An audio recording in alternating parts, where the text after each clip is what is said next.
Yeah, no, I thought Chaz did a nice job. He was aggressive. He got out and ran. You know, like the things that we kind of look for is what is in transition, and because in the half court it's going to be hard to get those clean looks just because there's so much attention on him. But he got a couple.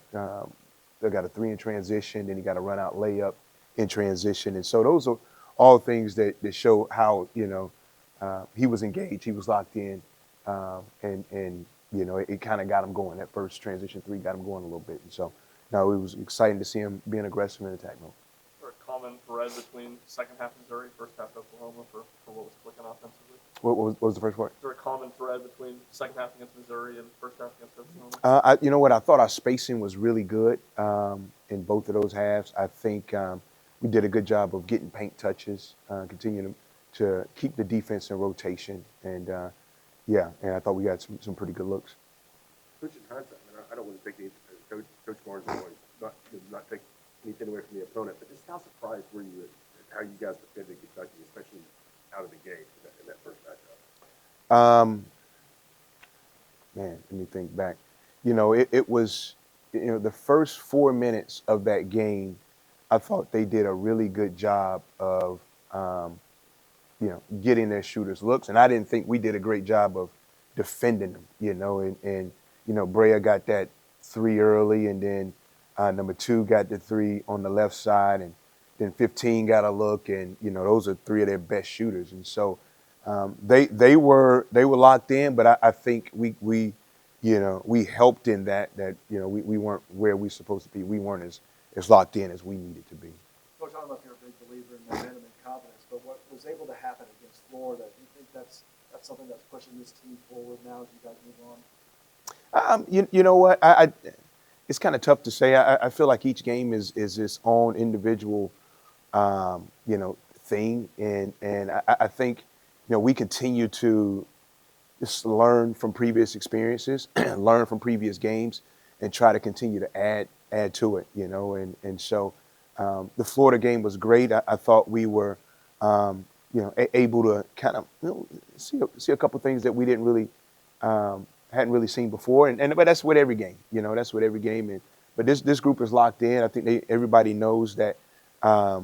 We got a really good group that can compete it with anybody, and we can go to the bench, and we have depth and guys that can come in and impact.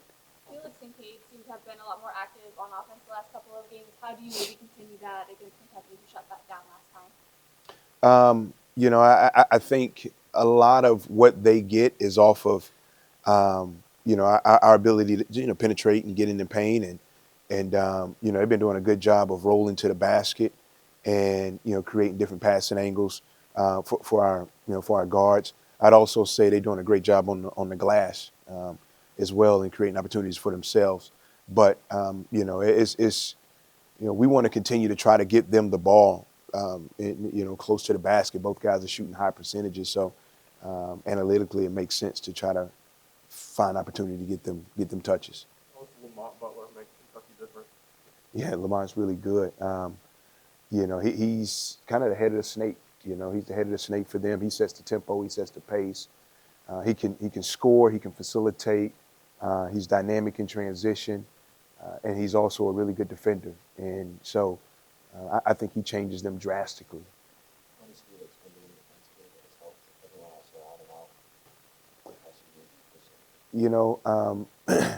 Felix is an elite defender. He's an elite, and he's been elite since day one, since he got here. His ability to defend on the perimeter, move his feet, switch off on guards while also guard bigs, makes him just so unique. And then how quick he is off the floor. Multiple jump guy around the rim, and he can. He has great timing. So both of those things help him in shot blocking.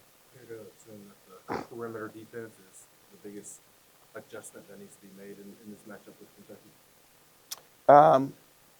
Yeah, I mean, you look at last game and the way they shot the ball from three, it would speak to like we need to be better there, But I would also say,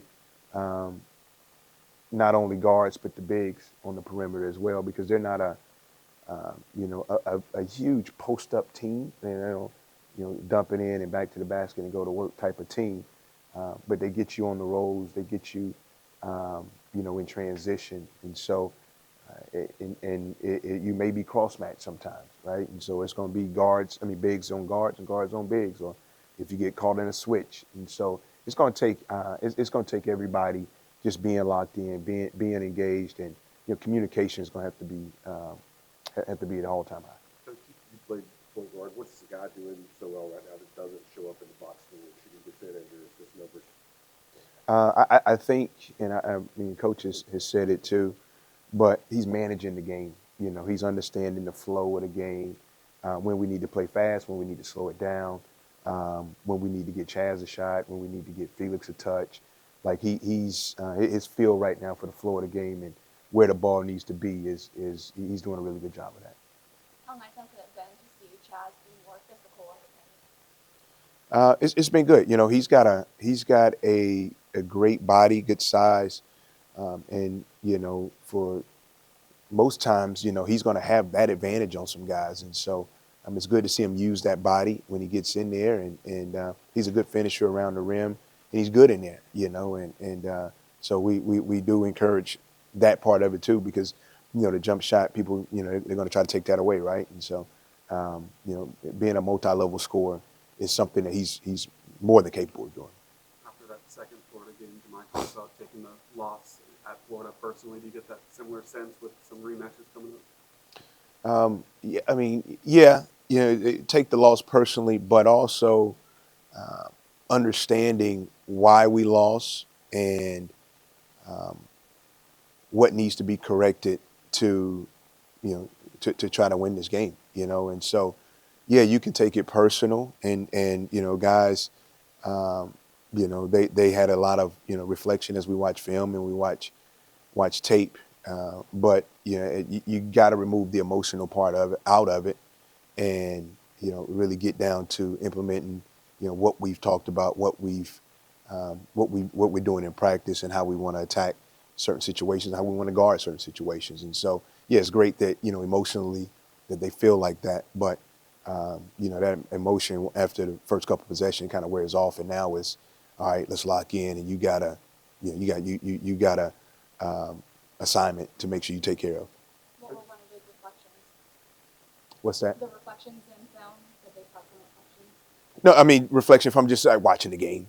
Just watching the game and seeing like the effort wasn't where it needed to be. The attention to detail wasn't where it needed to be. I mean, anytime you give their best three shooters wide open looks to start the game, right? You're not, you're not completely locked in. Coach, you get with the older guys, like Chaz, having played in environments like Auburn or Florida, same for Igor to a lesser degree. But my point being, how much more prepared are you guys overall to play these kind of games at Rupp, at Auburn than you were?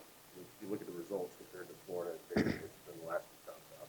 Yeah, I think the more we're in those situations, the more we're in those environments, I think guys start to get comfortable and understand what it's about winning on the road. And this league is tough, whether you're, it doesn't matter where you're going. It's every road game is going to be tough. Oklahoma was tough, and so every chance we get to experience that it doesn't do anything but help us and prepare us more for that next one.